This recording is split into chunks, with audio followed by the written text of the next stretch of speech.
कहाँ सिचुएटेड है मैसूर? हाँ,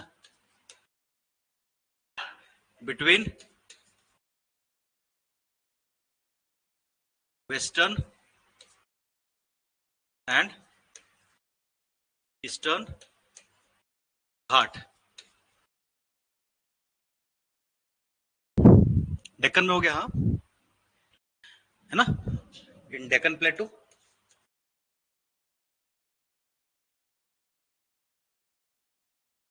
डेक्कन प्लेटू,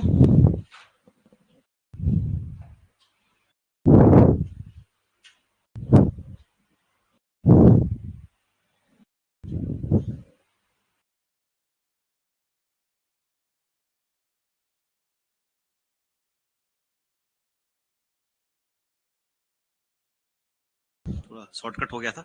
डेक्कन प्लेटू और इसको जो डिवाइड करता है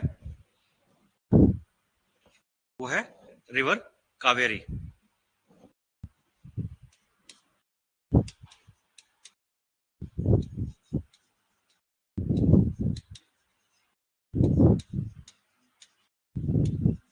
कावेरी को बहुत ऑस्पिशियस माना जाता है साउथ इंडिया में, just like Ganga.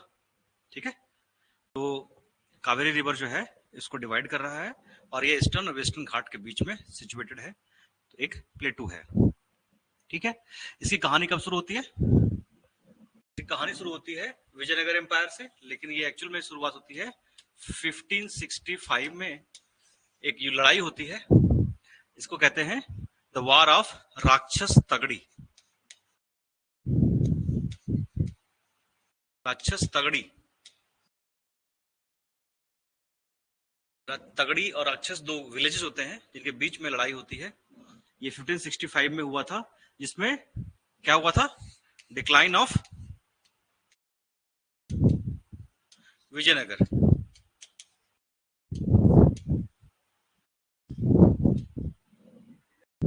Vijayanagar empire इस लड़ाई के बाद खत्म हो गया था। ठीक है, उसका डिक्लाइन हो गया था, डिसइंटीग्रेशन हो गया था, और उसके बाद यहाँ पे आपको एक नई डायनेस्टी दिखाई देगी। डायनेस्टी कौन सी है? एस्टेब्लिशमेंट ऑफ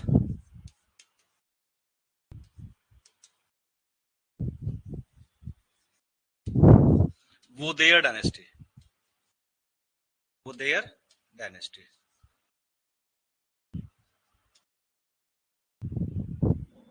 ठीक है, ठीक है।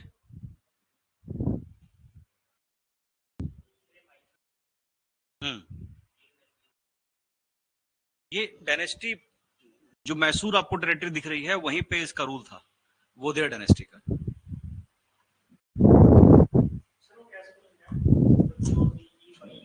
YAR, हाँ।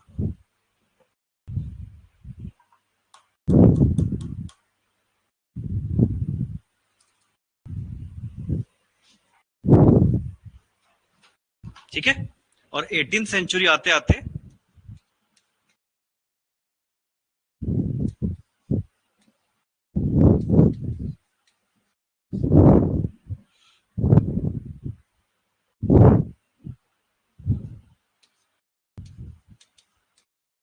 कृष्ण राजा जो इसके किंग थे बिकेम वेरी वीक।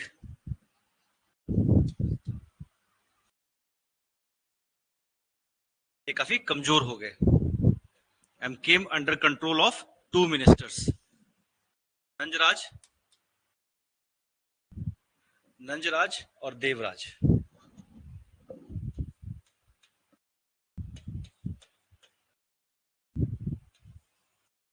ये दोनों जो है यहाँ पे पावरफुल हो गए, और कृष्णराज चिक्का, कृष्ण राजा चिक्का, टोटल नाम, पूरा नाम उनका कृष्ण राज चिक्का, ये बहुत कमजोर हो गए और ये अपने 2 मिनिस्टर्स नंजराज और देवराज के हाथ की कठपुतली बन गए। ठीक है,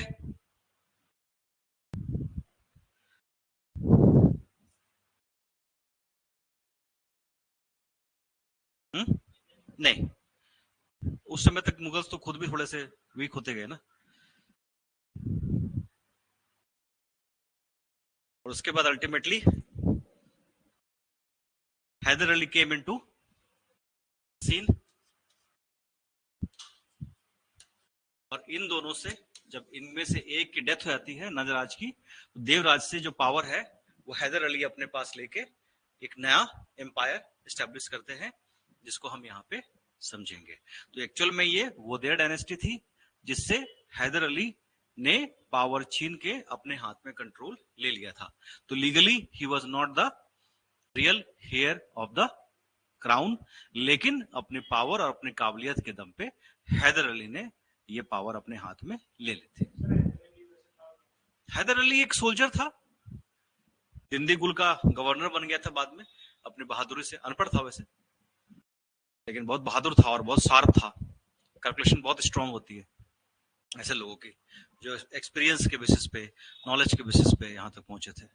अल्टीमेटली पावर जो आर्मी इसके कंट्रोल में थी, तो पावर इसने उनसे अपने हाथ में लेकर के इनको हटा दिया और खुद वहां पे बैठ गया। ये कहानी इसलिए सुनाई थी ताकि आपको एक बार पता लगे कि हैदर अली किससे पावर लेकर के गद्दी पे आए थे। क्लियर? यहां तक समझ में आ गया? Any doubt? Amneet and Pavneet, good morning. यहां तक कहानी समझ में आ गई? मैसूर की कहानी ये सिचुएटेड कहां पे है? ये डेक्कन प्लेटू में है, between western and eastern Ghats, divided by river Kaveri. ठीक है, यहाँ पे आप देखेंगे कि इसकी कहानी शुरू होती है 1565 से, मैसूर डायनेस्टी की, जिसमें राक्षस तगड़ी की लड़ाई होती है between Vijayanagar empire and other Muslim kingdoms. तो 4-5 किंगडम से मिलकर विजयनगर पर अटैक किया था और विजयनगर को पूरी तरह से डिस्ट्रॉय कर दिया था। विजयनगर पूरी तरह डिस्ट्रॉय हो गया और उसके बाद यहाँ पे जो मैसूर है अभी पे, वहां पे वोदेरा डायनेस्टी का रूल था। कृष्णा राजा चिक्का इसके किंग थे, लेकिन अल्टीमेटली 18th सेंचुरी आते आते नंजराज और देवराज के हाथ में कंट्रोल चला जाता है और इन मंत्रियों को पीछे करके हैदर अली यहाँ पे अपना रूल एस्टेब्लिश करने में सक्सेसफुल होते हैं। जी, अब हम पढ़ेंगे about Haider Ali.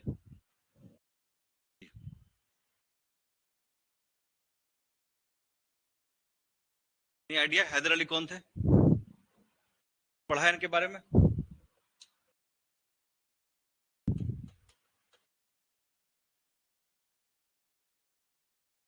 Haider Ali father of Tipu सुल्तान। एक इंट्रोडक्शन तो यही हो जाएगा कि टिप्पू सुल्तान के फादर थे और बहुत ही हम्बल बैकग्राउंड से थे और इन्होंने जो रूल किया मैसूर के ऊपर, उनका टेन्योर था 1761 टू 82 तक।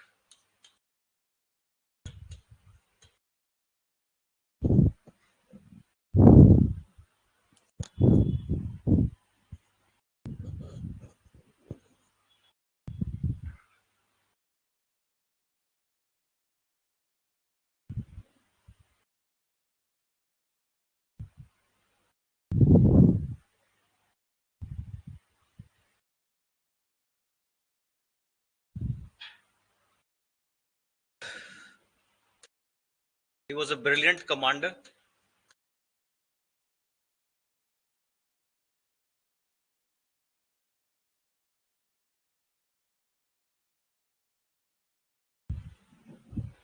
He was a brilliant commander. और क्या थे इसकी क्वालिटी क्या थी? And shrewd diplomat.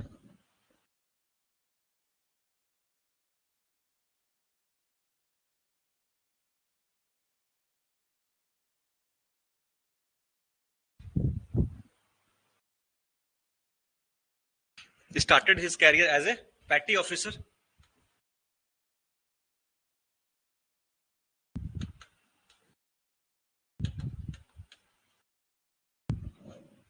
He started his career as a petty officer.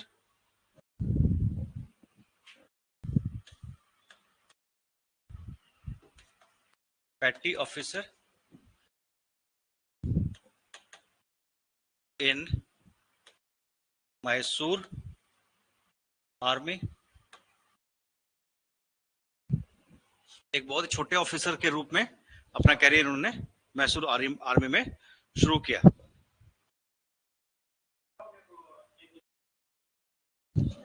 Shrewd मतलब चालाक। अभी समझ में आएगा आपको इसका मतलब।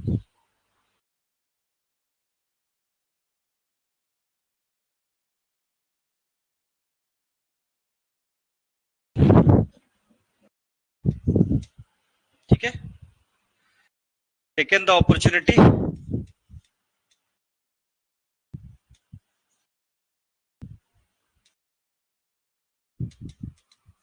ऑफ लॉन्ग 20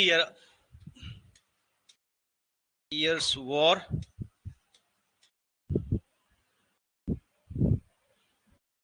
20 साल तक मुगल मैसूर आर्मी एक लंबे लड़ाई में शामिल थी, जिसमें इनको अपॉर्चुनिटी मिलती गई और ये धीरे धीरे अपनी पोजीशन को मजबूत करते चले गए। ठीक है,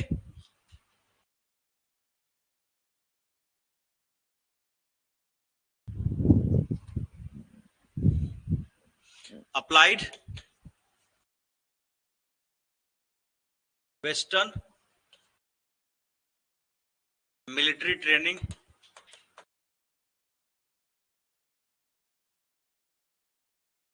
to his troops,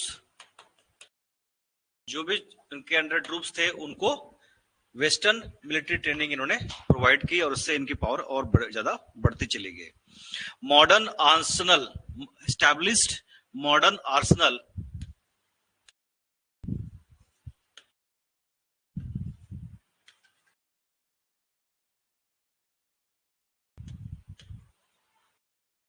in दिंदीगुल।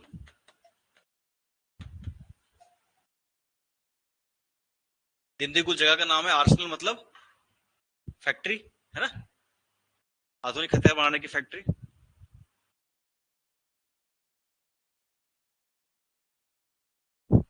In 1755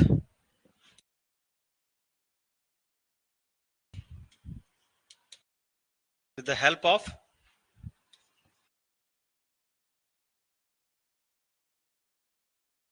French officers, with the help of French officers,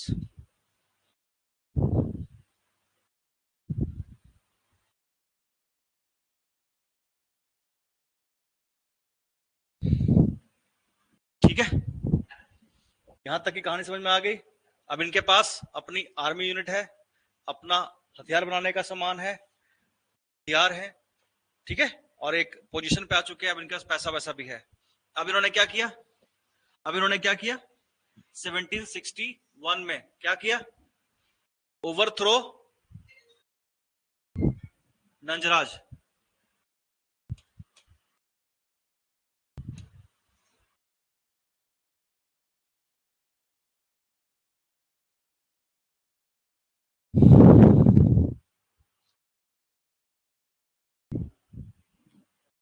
Nanjaraj, Devraj भूल गए, देखो, ठीक है ना, and establish his authority over,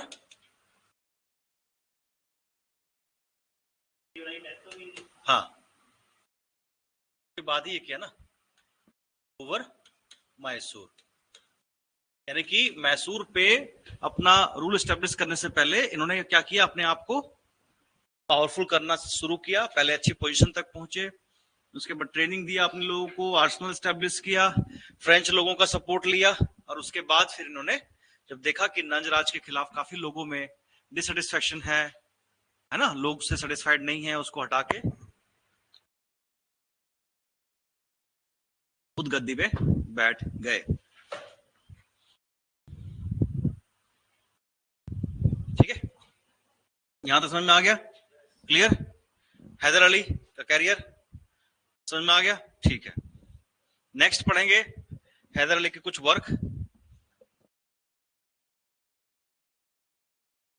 followed Mughal administrative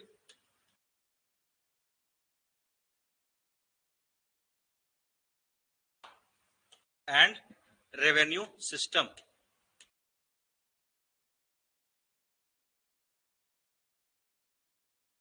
ठीक है,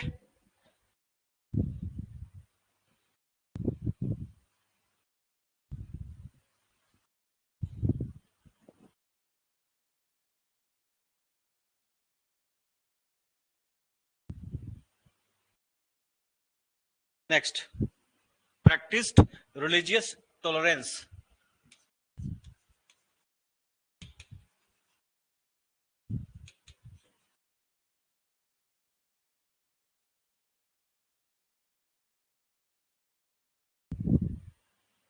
रिलीजियस टॉलरेंट थे, किसी भी धर्म के लोगों को नीचा नहीं समझते थे, और इवन काफी सारे इनके ऑफिशियल्स हिंदूज भी थे, ठीक है। And from the beginning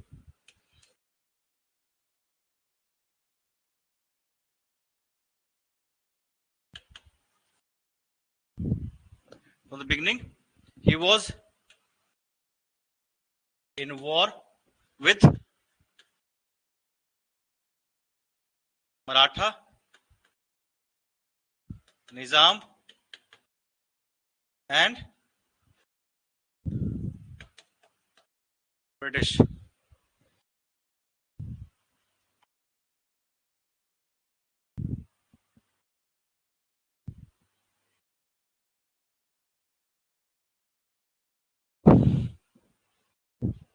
(1769) first Anglo Mysore war,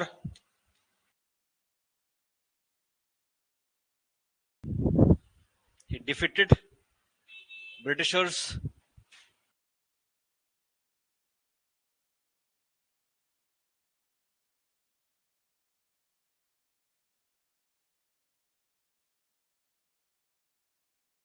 अंग्रेजों को बुरी तरीके से हराया, ठीक है, इन Madras.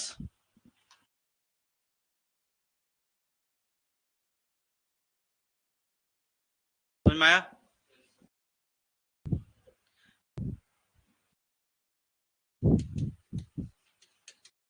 died in 1782 during the course of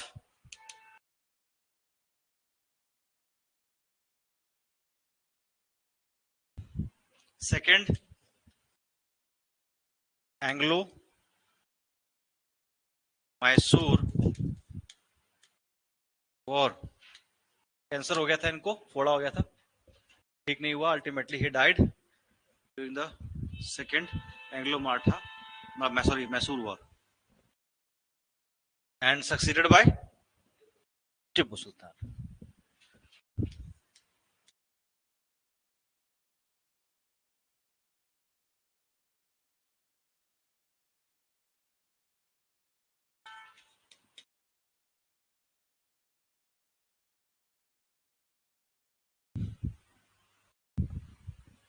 ठीक है, टीपू सुल्तान अब यहाँ पे शासक बनेंगे। तो यहाँ पे आप देख रहे हो कि मैसूर की रिलेशनशिप जो है एक इंडिपेंडेंट स्टेट के रूप में आपको यहाँ पे दिखाई दे रहा है, और वो जो है अपने आसपास के रियासतों से उसका जो है झगड़ा वो कंटिन्यूटी में चल रहा है।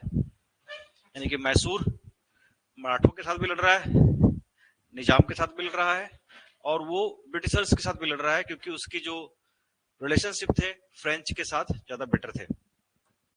यहाँ पे एज ए टीपू सुल्तान जब आप इस सिचुएशन में हो तो आपको क्या करना चाहिए था, या टीपू को इस टाइम पे क्या करना चाहिए?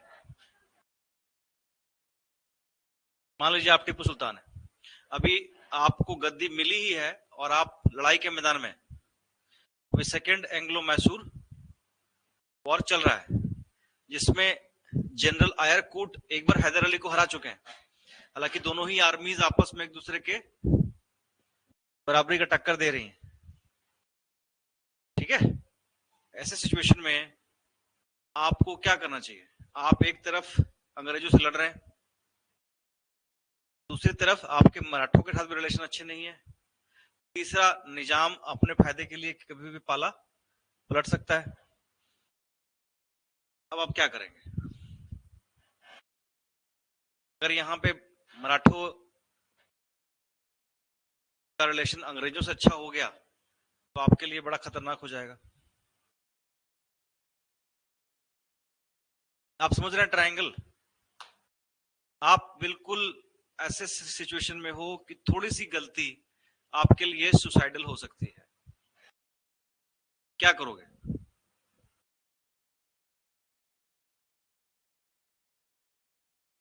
इसके साथ संधि करेंगे?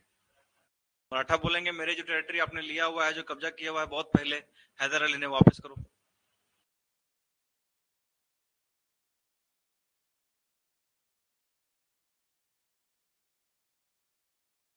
ब्रिटिश तो देख ही नहीं सकते ना टीपू सुल्तान को।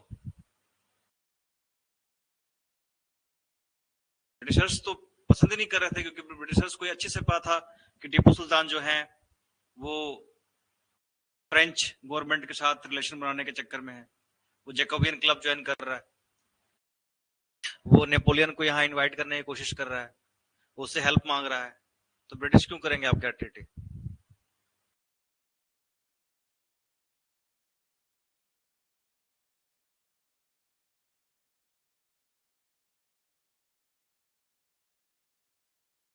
बताइए भाई, ऑफिसर बनने वाले हैं आप लोग, ये सिचुएशन आपके सामने भी आएंगी, नहीं आएगी? किससे लड़ोगे, कितने देर लड़ोगे ब्रिटिशर्स से, कितने देर लड़ोगे? लड़ाई करोगे तो धीरे धीरे तो आपको, ब्रिटिशर्स ने क्या ऑफर किया था मराठों को कि जो टेरिटरीज आपने मैसूर ने आपसे ली हुई है उससे ज्यादा आपको दे देंगे वापस। तो मराठे आपके साथ आएंगे कि ब्रिटिशर्स का आएंगे? ब्रिटिशर्स अगर मराठे उधर चले गए तो आपका पलड़ा वैसे ही हल्का हो गया, आप तो जीत नहीं सकते, कैसे करोगे?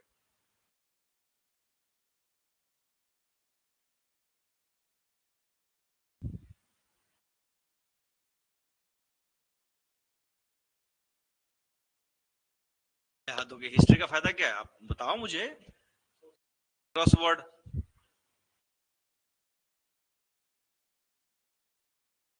क्या करना चाहिए टीपू सुल्तान को? टीपू सुल्तान से अंग्रेज इसलिए दुश्मन थे क्योंकि वो फ्रेंच गवर्नमेंट के साथ दोस्ती कर रहा था, और वो जानता था कि टीपू सुल्तान किसी भी कीमत पे अंग्रेजों को मैसूर में बेनिफिट नहीं लेने देंगे। टीपू सुल्तान कहता था हमेशा कि 100 दिन की भेड़ की जिंदगी से 1 दिन की शेर की जिंदगी ज्यादा अच्छी होती है, ठीक है? टीपू सुल्तान कभी भी कॉम्प्रोमाइज नहीं करता। अब यहाँ पे अंग्रेजों के लिए मुश्किल ये थी कि जब तक ये रहेगा साउथ में हमारा पैर नहीं जमेगा। ब्रिटिशर्स मराठों के साथ एक हाथ कर चुके थे 1775 में। निजाम तो जो बेनिफिट देगा उसका चला जाएगा।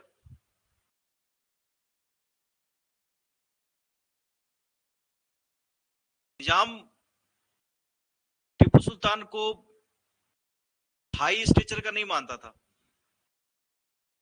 कि उसके फादर जो थे वो बहुत ही रिनाउंड फैमिली से नहीं थे, बहुत सिंपल फैमिली से थे। शरीफ और नाजिर 2 तरह के लोग होते हैं मुसलमानों में भी।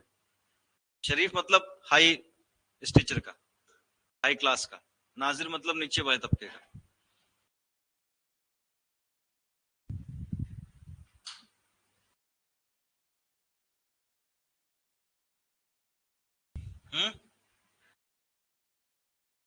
अगर अंग्रेजों से आप ट्रीटी करके उनको बेनिफिट दे देते तो आपकी हालत भी वही होती जो बंगाल के नवाबों की हुई थी।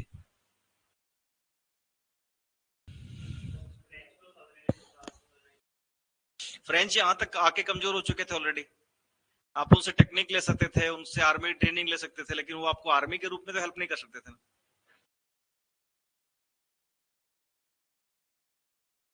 शतरंज का गेम है, सोचो, बताना। अब यहाँ पे क्या होता है कि टीपू सुल्तान एक पर्सनालिटी की जब हम असेसमेंट करते हैं तो टीपू सुल्तान हमें एक बहुत ही डिफरेंट टाइप के लोग दिखते हैं। इनका पर्सनालिटी का मल्टी फेसेट्स जो फेस है वो आपको नजर आता है। इस तरह से as an individual he has a very liberal approach. वो लिबरल अप्रोच हर चीजों में दिखाई देता है, चाहे वो रिलीजियस बातें हों जिसमें वो श्रीरंगा के जो मंदिर है वहां पे डोनेट भी कर रहे हैं। एज ए इंडिविजुअल वो आपको दिखाई दे रहा है कि उनका लिबरल अप्रोच है कि वो डेमोक्रेसी की बातें कर रहे हैं। फ्रेंच की किताबें जो है उनका पर्शियन में वो ट्रांसलेशन करा रहे हैं, इंग्लिश की किताबों को ट्रांसलेशन पर्शियन में ट्रांसलेशन करा रहे हैं ताकि लोग उसको पढ़ सके। आपको वो एक ऐसे इंसान के रूप में दिखाई दे रहे हैं जो चाहते हैं कि इंडिया, हिंदुस्तान के अंदर अंग्रेज जो है अपना पैर ना जमा सके। वो आपको एक देशभक्त के रूप में भी दिखाई दे रहे हैं। वो गुजारिश कर रहे हैं सभी लोगों से कि आप अंग्रेजों का साथ मत दीजिए, लेकिन तभी उनका एक और चेहरा आपको दिखाई देता है कि वो जो अंग्रेजों के दोस्त त्रावणकोर के राजा थे उनके ऊपर अटैक कर रहे हैं। और इस सिचुएशन पे ये अटैक ये इंडिकेशन दे रहा था कि जो हैदर अली चाहते थे कि एक ही पूरे के पूरे साउथ इंडिया में एक ही रूल एस्टेब्लिश हो, वही टीपू सुल्तान भी करना चाहता है। और उसने कहीं ना कहीं मराठों के अंदर और विजयनियाम के अंदर फियर पैदा कर दिया, और जब फियर पैदा किया वो अंग्रेजों से जाके मिल गए। अंग्रेजों ने उनसे ऑब्वियस है ज्यादा प्रॉमिस किया कि हम ये देंगे, हम वो देंगे। उसका नतीजा जो है अल्टीमेटली मैसूर की डिफीट और टिप्पू सुल्तान की डेथ होती है। तो यहाँ पे टिप्पू सुल्तान के बारे में थोड़ा सा हम लिखेंगे, लेकिन ये समझने की कोशिश करेंगे कि गलती आखिर टिप्पू सुल्तान की थी क्या, कौन सी ऐसी गलती थी जिसका खामियाजा टिप्पू सुल्तान को भुगतना पड़ा। क्लियर? चलिए सबसे लिखते हैं अबाउट टिप्पू सुल्तान।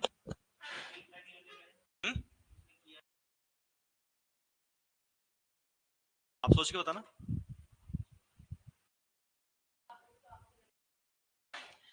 इस सिचुएशन में ये एक बहुत ही टफ सिचुएशन था। सबसे पहले तो देखो यहाँ पे जो सबसे इंपॉर्टेंट जो पासा है वो मराठों का है। अगर यहाँ पे मराठे किसी भी तरीके से आपके साथ हो जाते कि मराठा महाजी सिंधिया, मराठा सरदार अलग अलग है, सिंधिया हैं, भोसले हैं, गायकवाड़ है ना। अब अलग अलग सबसे आपको बात करनी पड़ेगी और उनमें से किसी एक को कॉन्फिडेंस में लेके अपने बिहाफ पे उससे आगे बात करनी पड़ेगी। समझ रहे मेरी बात को? और आपको एक ऐसा म्यूचुअल एग्रीमेंट बनाना पड़ेगा जिसमें मराठों को बेनिफिट देना पड़ेगा, क्योंकि इस तरह के नेगोशिएशन में आपको बेनिफिट देना पड़ता है। अगर आप ये सोचेंगे कि नहीं मैं ही बेनिफिट ले लूं, मैं उसको बेनिफिट ना दूं, तो वो क्यों आएगा आपके पास? क्योंकि अंग्रेजों से मिलकर उसको ज्यादा बेनिफिट मिलने वाला है, तो ऑब्वियस है वो अंग्रेजों का सब मिलेगा। यहां पे आपको ज्यादा बेनिफिट देना पड़ेगा मराठों को और निजाम को, यहां पे कॉम्प्रोमाइज करना पड़ेगा आपको। तब मराठे जो हैं वो आपका साथ देंगे, आपको कॉन्फिडेंस देना पड़ेगा उनको कि मैं बिल्कुल नहीं चाहता कि मैं सारी रियासतों को जीत करके अकेला साउथ इंडिया को स्टेब्लिश करूं। यहां पे आपको कॉन्फिडेंस देना पड़ेगा। यहाँ पे अपना फ्लिकरिंग माइंड जो है उसको शांत करना पड़ेगा, बहुत ठंडे होकर के काम करना पड़ेगा, क्योंकि अगर वो अंग्रेजों के साथ मिल गए आपके पास कोई ऑप्शन बचता ही नहीं है। फिर आपकी एक ही कोशिश होनी चाहिए कि वो अंग्रेजों के साथ ना मिले, और दूसरी तरफ से एक तरफ से आप ट्रीटी कीजिए, दूसरी तरफ से आपकी कोशिश होनी चाहिए कि अंग्रेजों को यहां से भगा दो।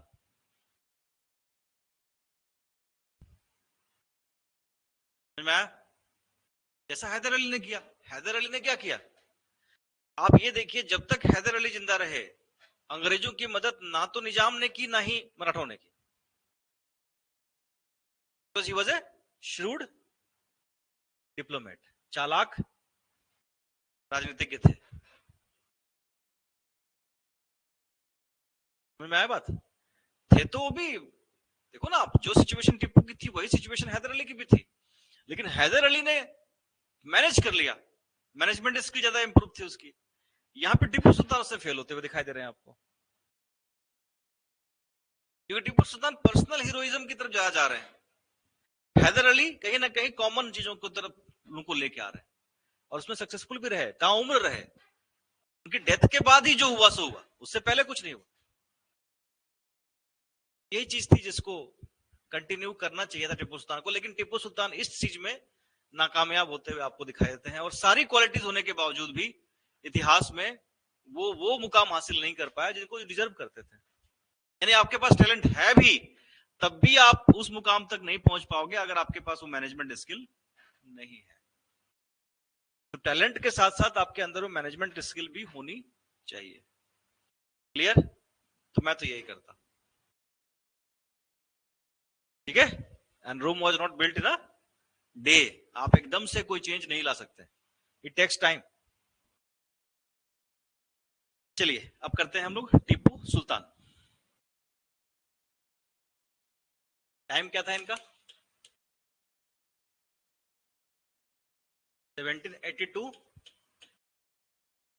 टू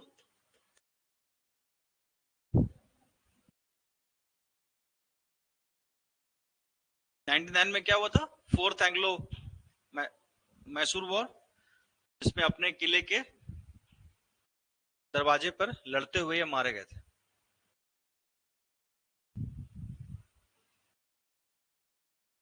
बहुत ही बहादुर थे और आखिरी सांस तक लड़ते हुए मर जाना इन्होंने एक्सेप्ट किया था, लड़ाई के मैदान से भागना इन्होंने एक्सेप्ट नहीं किया। बहादुर थे, इसमें कोई शक नहीं है। इंटेलेक्चुअल थे, इसमें कोई शक नहीं है। इंटेलिजेंट थे, इसमें कोई शक नहीं है। फार साइटेडनेस थी, बिल्कुल थी। लेकिन जो मैंने आपसे कहा, मैनेजमेंट स्किल ये यहाँ पे आपको, डिप्लोमेटिक स्किल ये यहाँ पे आपको कमतर दिखाई देगी। लिखते हैं इनके बारे में।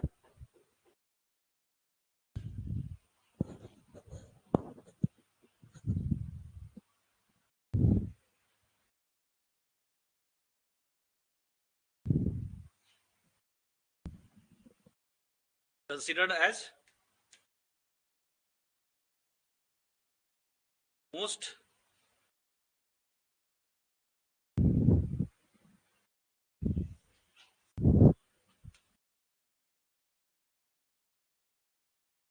better ruler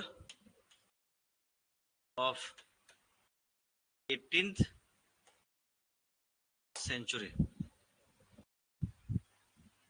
इनको इनोवेटर कहा गया है। क्या किया इन्होंने, क्या काम किए? Introduced new calendar,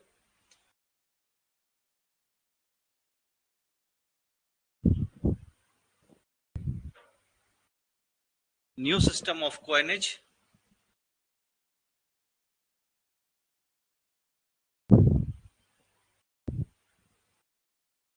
scales of weights and measures,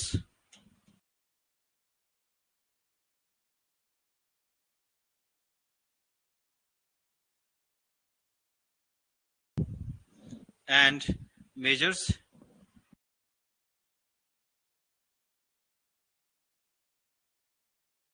नाप तौल।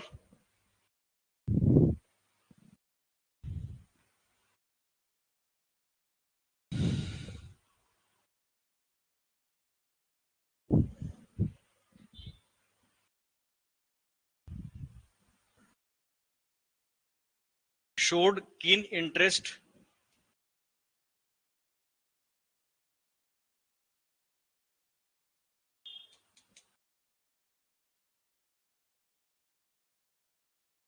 French revolution,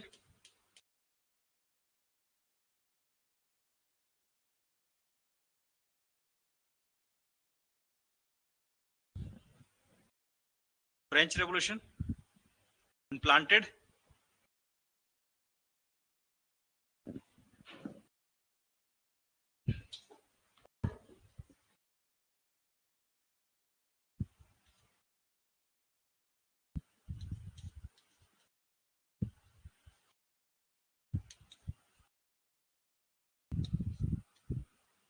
Tree of Liberty in his capital Srirangapattam,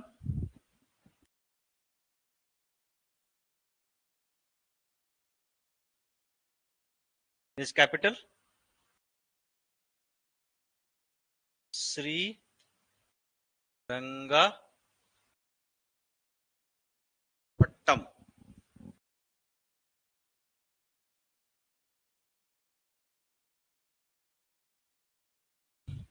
आप लोगों को पता है नहीं है, बता दूं, जो स्टेच्यू ऑफ लिबर्टी है अमेरिका में, वो भी फ्रेंच गवर्नमेंट ने ही गिफ्ट किया था।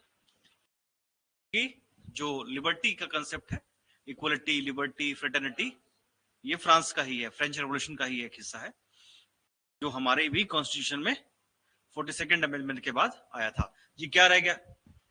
Planted tree of liberty in his capital Srirangapatnam, ठीक है, and joined Jacobian club.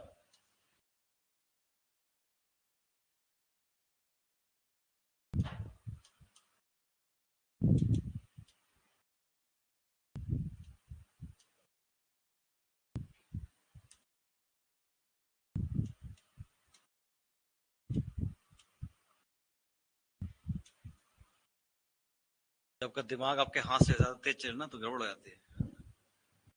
Jacobian club वही फ्रेंच रेवोल्यूशन के टाइम पे बनाई गई क्लब था, जिसको उन्होंने ज्वाइन भी किया था।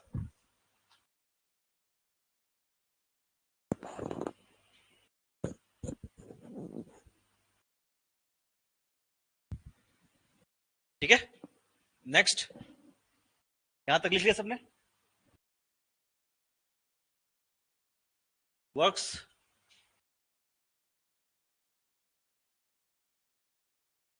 लिखिए।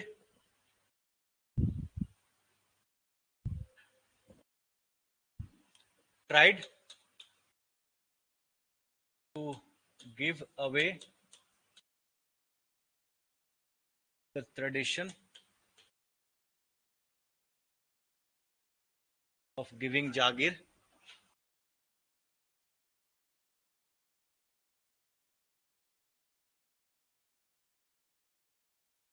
to increase state income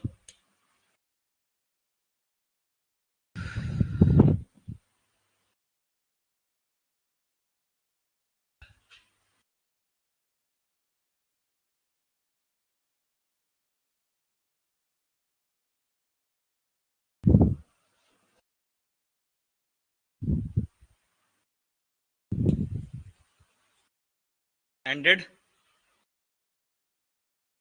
hereditary possession of polygars.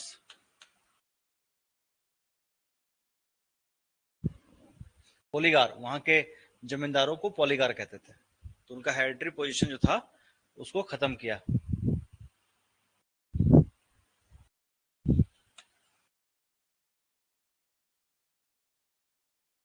Position,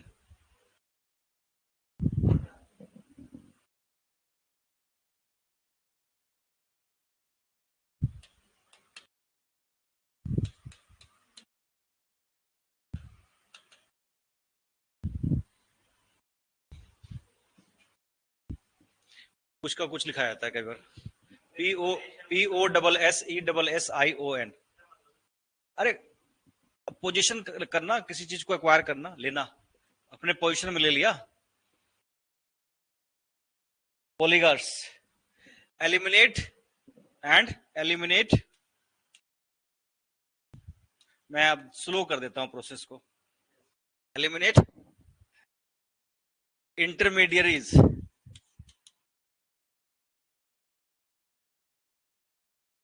अब ठीक है? इंटरमीडियरीज है,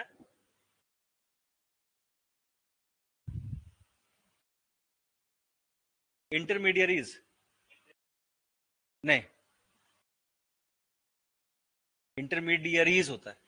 intermediaries between state and cultivators.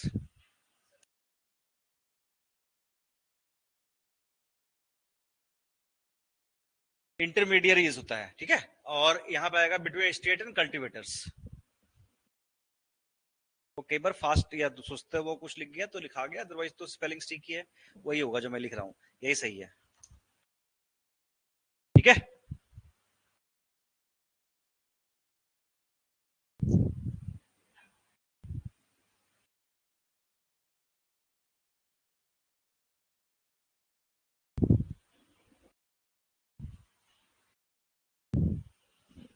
Tried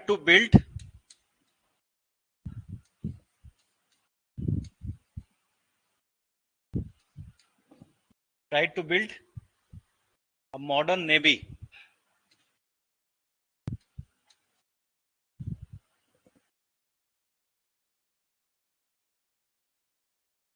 in 1796।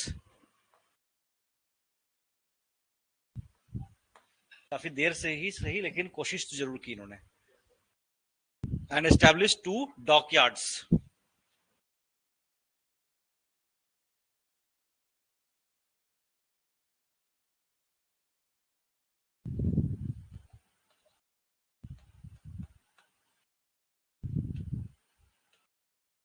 Dockyards. Dockyard समझते हो? अंदर का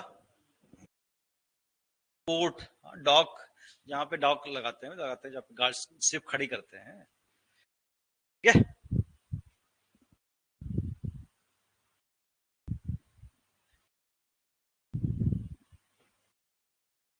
नेक्स्ट, सेंट एमिसरीज, अगला चले जाओ, सबने लिख लिया?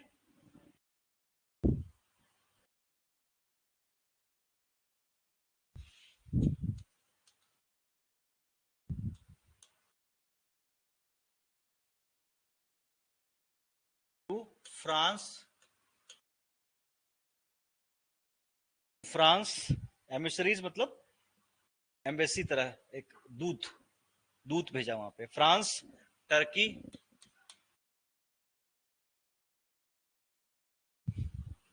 Iran,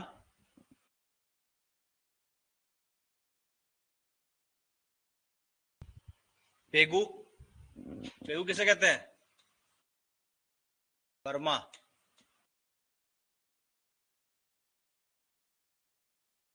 to develop foreign trade,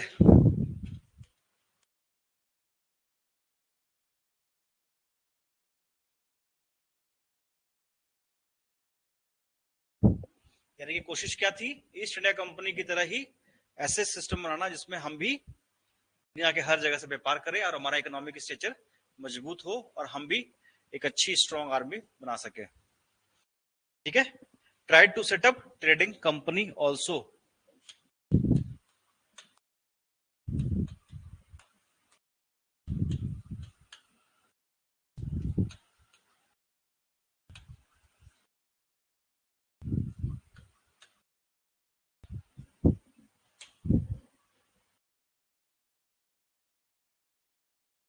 pattern of European companies,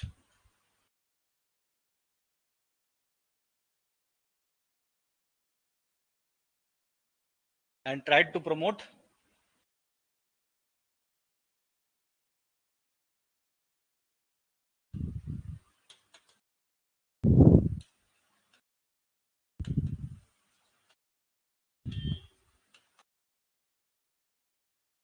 Russia and Arabia.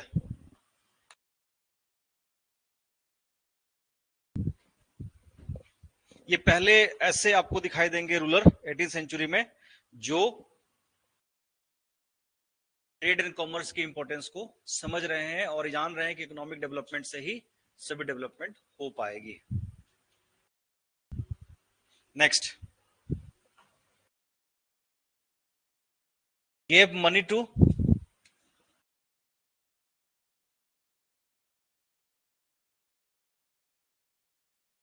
the temple of Sriranga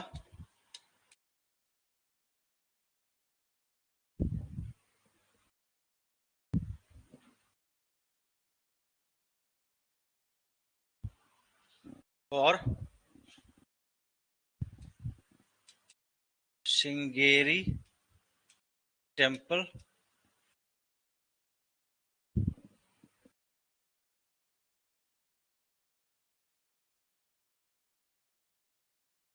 clear.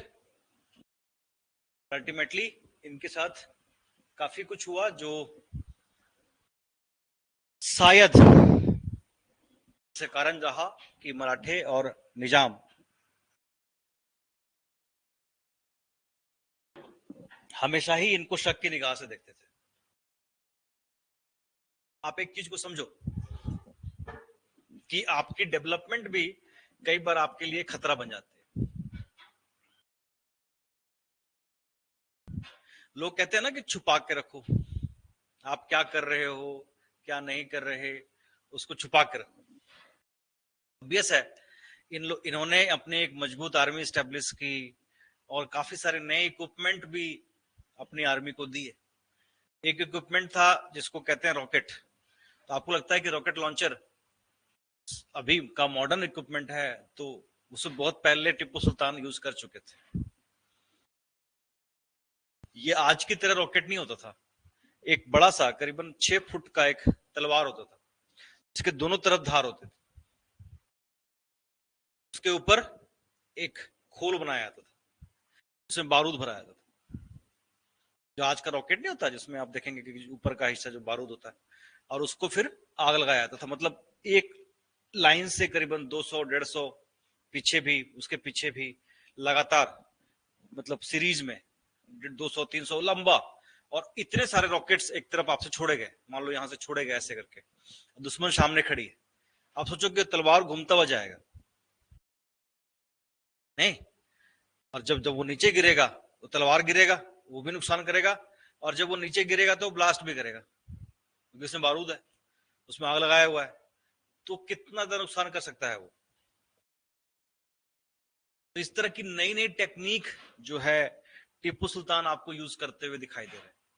Innovator थे ना वो, हर चीज में इनोवेशन ढूंढते थे। और उस समय सिर्फ बंदूक से या तोप से लड़ाई नहीं, वो रॉकेट से भी लड़ाई लड़ रहे हैं। अपनी आर्मी को, उनकी आर्मी उनके साथ इतनी ज्यादा अटैच थी कि आखिरी मौके तक भी वो उनके साथ लड़े। ये अलग बात है कि उनके जो किलादार था उसने अंग्रेजों से पैसे लेकर के, क्योंकि ऑब्वियस सी बात थी, second third war, Anglo Mysore war के बाद एक पीस ट्रीटी हुई अंग्रेजों और टीपू सुल्तान के बीच। इस पीस ट्रीटी के अनुसार करीबन 3 करोड़ करीबन 30 लाख रुपया मैसूर को अंग्रेजों को देना था। अब उस टाइम के हिसाब से भी आप अगर देखें तो ये बहुत बड़ी रकम थी, और इससे टीपू सुल्तान का पूरा खजाना खाली हो गया था। टीपू सुल्तान दोबारा से अंग्रेजों के ऊपर या मराठों के ऊपर अटैक ना करें, इसके लिए अपने 2 बेटों को अंग्रेजों के पास छोड़ना पड़ा गारंटी के रूप में। इतनी बड़ी रकम जब उन्हें बार बार अंग्रेजों को देनी पड़ रही थी, क्योंकि कुछ रकम उन्हें इमीडिएट देनी थी और कुछ रकम उन्हें चेक ब्रेक के बाद 2 महीने के बाद, फिर 6 महीने के बाद, इस तरह से देनी थी, तो उनका खजाना खाली हो गया। अब जो खजाना खाली हो गया तो सैलरी नहीं मिल रही थी लोगों को, ऑफिसर्स जो थे, किलेदार थे, उनको सैलरी नहीं मिल रही है, दिक्कत हो रही है हर तरह से, पैसे की किल्लत साफ साफ दिखाई दे रही है हर जगह। तो बहुत सारे उनके जो नोबल्स थे वो उनका साथ छोड़ के चले गए। यहां तक कि श्रीरंगापट्टम का जो किलेदार था वो भी अंग्रेजों के साथ मिल गया। अंग्रेजों से पैसे लेकर के उसने उस जगह के बारे में बता दिया जो किले का सबसे कमजोर दीवार था, और अंग्रेजों ने वो उस दीवार को तोड़ के कैनन से ब्लास्ट करके किले के अंदर दाखिला ले लिया। एक बार दुश्मन किले के अंदर आ गया फिर तो आप क्या कर सकते हो। तो उनकी जो अपनी आर्मी थी वो चाहे पैसे मिले चाहे नहीं मिले, चाहे सैलरी मिली चाहे ना मिली, वो इतनी डिसिप्लिन्ड और ऑर्गेनाइज्ड आर्मी थी कि जब तक टीपू सुल्तान जिंदा रहे वो उनके साथ खड़ी रही, उन्होंने साथ नहीं छोड़ा। और ये आर्मी इनकी इतनी डिसिप्लिन थी कि कई बार अंग्रेजों तक को यकीन नहीं होता था कि ये टीपू सुल्तान की आर्मी नहीं है, मतलब टीपू सुल्तान की आर्मी नहीं है बल्कि अंग्रेजों की आर्मी। उनको लगता था कि अंग्रेजों की आर्मी ही आ रही है, ब्रिटिश आर्मी ही आ रही है। इतने अच्छे तरीके से वो डिसिप्लिन होकर के चलते थे। क्लियर? अब क्या रह गया? हैदराबाद और कर्नाटक कर ले।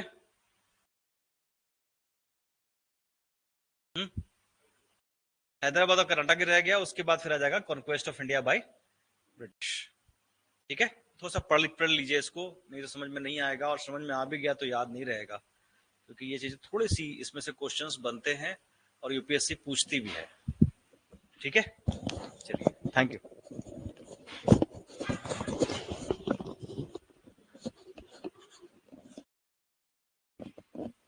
जी Amneet and Amneet, any doubt?